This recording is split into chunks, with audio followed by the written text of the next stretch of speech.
Yes, students, let's begin with the today's topic, that is level of management. इससे पहले आप management के बारे में काफ़ी कुछ पढ़ चुके हैं, मैनेजमेंट का मीनिंग, उसके इम्पोर्टेंस, उसके कैरेक्टरिस्टिक्स, उसके नेचर.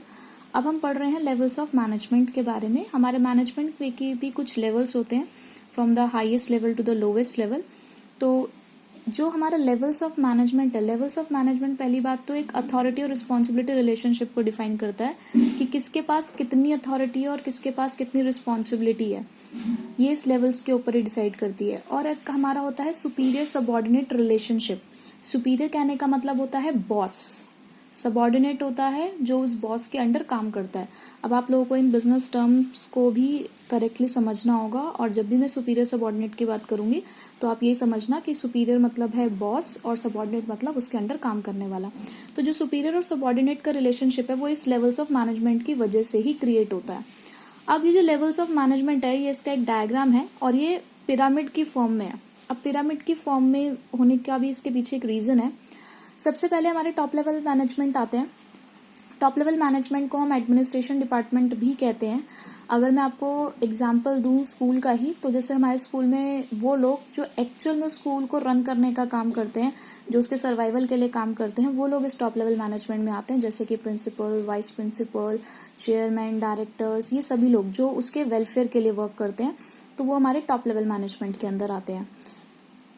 टॉप लेवल मैनेजमेंट के अंदर जो नंबर ऑफ पर्सन्स होते हैं वो कम होते हैं, इसीलिए इसको सबसे कम स्पेस अलॉट किया गया. फिर आते हैं हमारे मिडिल लेवल ऑफ मैनेजमेंट, यानी कि हमारे स्कूल के अंदर हमारे एडमिनिस्ट्रेशन डिपार्टमेंट हो गया टॉप लेवल. फिर उसके अंडर काम करने वाले जैसे कि हमारे कुछ इंचार्जेस होते हैं. जैसे कि किसी स्कूल में सपोज 5 हिंदी के टीचर्स हैं, ठीक है. अब उन्हीं 5 में से हमने किसी एक को उन सभी का हेड बना दिया, एक इंचार्ज बना दिया कि जो भी हिंदी का वर्क होगा वो उन्हें ही देखना है, उन्हें उसको इंस्पेक्ट करना है. तो वो मिडिल लेवल मैनेजमेंट में आते हैं. यानी कि मिडिल लेवल मैनेजमेंट में आते हैं हमारे सारे इंचार्जेस, किसी डिपार्टमेंट के हेड. ये हमारे टॉप लेवल मैनेजमेंट से ज़्यादा होते हैं, तो इनको हमने उनसे ज़्यादा स्पेस अलॉट किया है. फिर आते हैं हमारे ऑपरेशनल मैनेजमेंट. इसको हम लोअर लेवल ऑफ मैनेजमेंट और सुपरवाइजरी मैनेजमेंट भी कहते हैं. इसके अंदर आते हैं हमारे सारे सुपरवाइजर्स, इंस्पेक्टर. जैसे कि यहाँ पे हो गए हमारे टॉप लेवल में एडमिनिस्ट्रेशन डिपार्टमेंट, यानी कि principal, vice principal, chairman, directors. यहाँ हो गए सारे इंचार्जेस. उनके जस्ट नीचे जो आते हैं उनके सबऑर्डिनेट्स. फिर इनके नीचे आते हैं हम टीचर्स, अलग अलग सब्जेक्ट टीचर्स. तो हम ऑपरेशनल डिपार्टमेंट में हैं. अब इसके नीचे भी एक और लेवल समटाइम्स एग्जिस्ट करता है, जिसको हम बोलते हैं, जो अगर मैं स्कूल के एग्जाम्पल से लूँ तो वो होंगे स्टूडेंट्स. हमारे अंडर आप लोग वर्क करते हैं. और अगर मैं कंपनी की बात करूँ तो यहाँ आते हैं वर्कर्स. तो ये हमारा इसीलिए पिरामिड की फॉर्म में, क्योंकि सबसे ज़्यादा number of persons operational management में होते हैं, फिर उससे कम मिडिल लेवल में और सबसे कम टॉप लेवल मैनेजमेंट में. तो इसलिए इसको हमने ये शेप दिया है. उसके बाद ये रिस्पॉन्सिबिलिटी जो होती है वो अपवर्ड फ्लो होती है, यानी कि एक सबऑर्डिनेट अपने सुपीरियर को रिस्पॉन्सिबल होता है, इसको आंसरेबल होता है. रिस्पॉन्सिबिलिटी का मतलब क्या होता है कि आपकी ऑब्लिगेशंस, कि आपको जो टास्क असाइन किया गया है उसको आपको कंप्लीट करना है. ये जो अथॉरिटी की लाइन जा रही है, इसका जो एरो जा रहा है ये डाउनवर्ड जा रहा है, क्योंकि एक सबऑर्डिनेट के पास अथॉरिटी, एक सुपीरियर के पास अथॉरिटी है अपने सबऑर्डिनेट को इंस्ट्रक्ट करने की, उसको कमांड देने की. तो ये हमेशा डाउनवर्ड फ्लो करती है, क्योंकि सुपीरियर्स के पास अथॉरिटी होती है अपने सबऑर्डिनेट्स को इंस्ट्रक्शन देने की, राइट. तो ये लेवल ऑफ मैनेजमेंट हमारे एक ऑर्गेनाइजेशन के अंदर एग्जिस्ट करते हैं, जो किसको डिफाइन करते हैं, अथॉरिटी रिस्पॉन्सिबिलिटी रिलेशनशिप को. अब हम 1 बाय 1 इनके फंक्शंस भी देख लेते हैं. टॉप लेवल मैनेजमेंट में हमारी कुछ ये हाई अथॉरिटीज कंप्राइजेज होती हैं, जैसे कि COO, chief operating officer, chief executive officer, chief finance officer, managing director, president, vice president. यानी कि जितने भी ऐसे लोग जो हमारे ऑर्गेनाइजेशन के एडमिनिस्ट्रेशन को कंप्राइज करते हैं, वो सभी लोग इसके अंदर आते हैं. अब इनके फंक्शंस क्या क्या हैं. पहला तो कोऑर्डिनेट करते हैं डिफरेंट डिपार्टमेंट्स की एक्टिविटी, क्योंकि एक ऑर्गेनाइजेशन में बहुत सारे डिपार्टमेंट होते हैं. जैसे एक स्कूल के अंदर आपके बहुत सारे सब्जेक्ट्स को हैंडल करना होता है, हिंदी, इंग्लिश, मैथ, साइंस. फिर स्ट्रीम वाइज भी history, pol science, chemistry, physics, business, accounts, economics, बहुत सारी चीज़ें ऐसी जिनको हैंडल करना होता है. तो हमारे टॉप लेवल मैनेजमेंट उन सभी एक्टिविटीज़ को कोऑर्डिनेट करते हैं.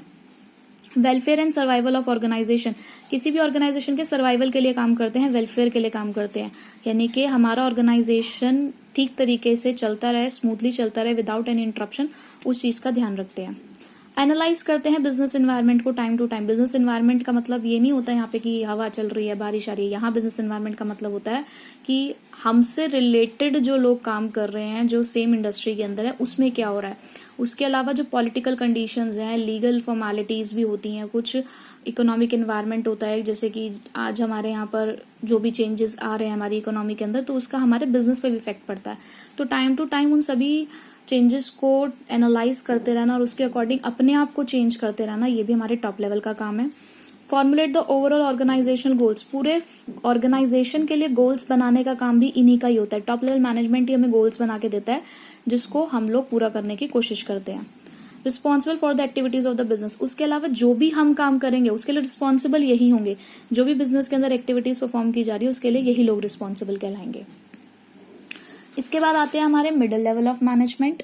मिडिल लेवल ऑफ मैनेजमेंट के अंदर आते हैं हमारे वही डिविजनल हेड, डिपार्टमेंटल हेड्स और प्लांट सुपरिटेंडेंट। प्लांट सुपरिटेंडेंट मतलब होता है जैसे कि बड़ी बड़ी इंडस्ट्रीज होती हैं, तो उसमें किसी स्टील प्लांट है जैसे, तो उनका अपना एक सुपरिटेंडेंट यानी कि एक इंचार्ज होता है, तो वो लोग मिडिल लेवल मैनेजमेंट में आते हैं। ये एक मीडिएटर की तरह काम करते हैं बिटवीन टॉप लेवल और ऑपरेशनल लेवल। ये टॉप लेवल के तो सबऑर्डिनेट है, लेकिन ऑपरेशनल लेवल के सुपीरियर्स हैं। इनका पहला काम यही होता है कि जो भी हमारे टॉप लेवल मैनेजमेंट पॉलिसीज बनाता है उसको ऑपरेशनल लेवल तक पहुंचाना, उनको उन तक बताना। उसके अलावा ये चेक करना कि हमारे ऑर्गेनाइजेशन में नेसेसरी पर्सनल्स हैं। पर्सनल्स का मतलब होता है एम्प्लॉयज, ये तो आपको वैसे पता भी होगा। तो पर्सनल्स का मतलब होता है एम्प्लॉयज, कि हमारे ऑर्गेनाइजेशन में नेसेसरी एम्प्लॉयज हैं या नहीं, यानी कि जितने चाहिए उतने हमारे पास हैं या नहीं। उसके अलावा ड्यूटीज और रिस्पॉन्सिबिलिटी असाइन करना। भाई टॉप लेवल मैनेजमेंट ने अपना काम मिडिल लेवल को बता दिया, अब मिडिल लेवल का काम है कि उन सब चीजों को ऑपरेशनल लेवल में किस तरीके से बांटना है, किसको कितनी अथॉरिटी और रिस्पॉन्सिबिलिटी और ड्यूटीज देनी है, वो सब डिसाइड करना। टाइम टू टाइम हमारे मिडिल लेवल मैनेजमेंट के लोग अपने एम्प्लॉयज को मोटिवेट करते रहते हैं, क्योंकि मोटिवेशन बहुत ज़रूरी है।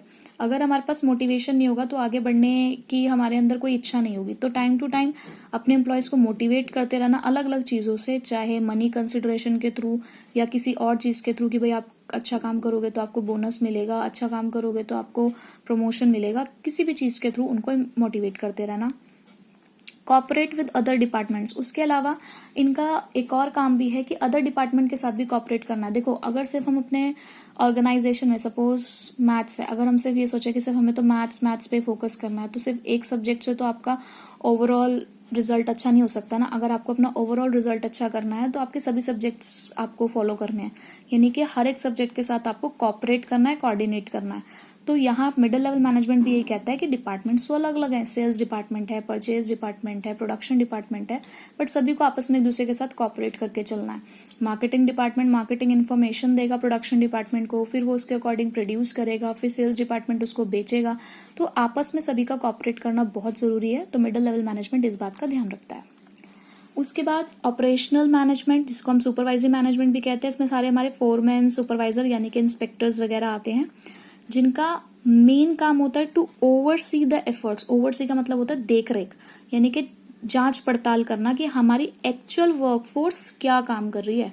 जैसे कि हम टीचर्स इस बात का ध्यान रखते हैं कि हमारे स्टूडेंट्स क्या काम कर रहे हैं, आपके एफर्ट्स को मॉनिटर करना हमारा काम है। इंटरेक्ट करना एक्चुअल वर्कफोर्स के साथ, यानी कि आप लोगों के साथ इंटरेक्शन करना, आप लोगों को इंस्ट्रक्शंस देना, आपके फीडबैक सुनना, आपके सजेशन सुनना, आपके कंप्लेंट सुनना, वो सभी काम हमारा है। Ensures the quality and quantity of output.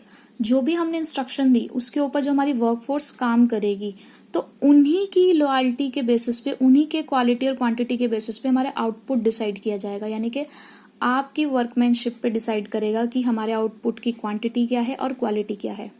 उसके अलावा अपने वर्कफोर्स के सेफ्टी स्टैंडर्ड्स मेंटेन करना। भाई जिस जगह पर हम उनसे काम करवा रहे हैं उनके लिए वहां पर सेफ्टी स्टैंडर्ड्स भी मेंटेन करना है। जैसे कि अगर कोई एक ऐसा एरिया है जो जहां पर एक्सीडेंट्स होने के चांसेस ज्यादा हैं, तो वहां पे एक वार्निंग सिग्नल लगाना। तो इस तरीके से चीजों को हम ध्यान में रखते हैं अपने वर्कर्स के लिए। Maintain discipline. उसके अलावा डिसिप्लिन मेंटेन करना बहुत जरूरी है अपने वर्कफोर्स के बीच में, कि किसी भी तरीके के कॉन्फ्लिक्ट्स अराइज ना हो, सभी रूल्स और रेगुलेशंस को फॉलो करते रहें। तो ये काम हमारे सुपरवाइजरी मैनेजमेंट का होता है। तो ये कुछ फंक्शंस थे हमारे लेवल्स ऑफ मैनेजमेंट के, जिसकी केस स्टडी आपको आ सकती है, तो इसको बहुत ध्यान से आपको पढ़ना है। अब अगर हम समराइज करें तो टॉप लेवल मैनेजमेंट प्लानिंग और ऑर्गेनाइजिंग में ज़्यादा टाइम लगाते हैं, मिडिल लेवल मैनेजमेंट स्टाफिंग और डायरेक्टिंग में अपना टाइम डिवोट करते हैं और ऑपरेशनल मैनेजमेंट कंट्रोलिंग में अपना टाइम लगाते हैं। तो इस तरीके से इनको अरेंज किया गया पांचों फंक्शन को इन तीनों लेवल्स के बीच में।